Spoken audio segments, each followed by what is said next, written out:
তো বন্ধুরা, এখন আমরা আছি একটা জায়গায় আছি। জায়গাটা আমি দেখাচ্ছি, সামনে লেখা আছে।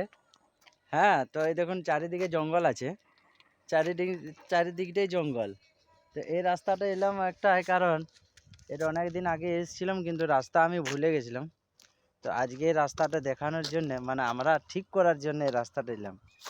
এই দেখুন, লায়ক বাঁধ 3 কিলোমিটার আমরা যাচ্ছি। এখন আমি লোখাশোল যাচ্ছি। তো লায়ক বাঁধ 3 কিলোমিটার সামনে লায়ক বাঁধ আছে। যবে আমি 1 বছর আগে এসেছিলাম, এই রাস্তাটা আমি এদিকে ঢুকে দিলাম, মানে প্রথমবার এসেছিলাম। তো এটা মাইন্ডে আমার মনে হয়ে গেল, তাই আবার চলে এলাম আজকে এই পথেই। এই দেখুন, আগে আমরা এই সাইকেল নিয়ে এসেছিলাম, আবার এই সাইকেল নিয়ে আবার চলে এসেছি আজকে। তো শুনছি নাকি এইখানের মধ্যে হাতি আছে বলছে। তো যাই হোক, ভালো থাকুক। জয় গণেশ বাবাকে প্রণাম জানাই। Bye bye. এই রাস্তা দিয়ে যাব আমরা। আর তার এর ইলেকট্রিক দেওয়া আছে, যাতে না এটা কারেন্ট দেওয়া আছে, যাতে না এদিকে হাতি আসতে পারে।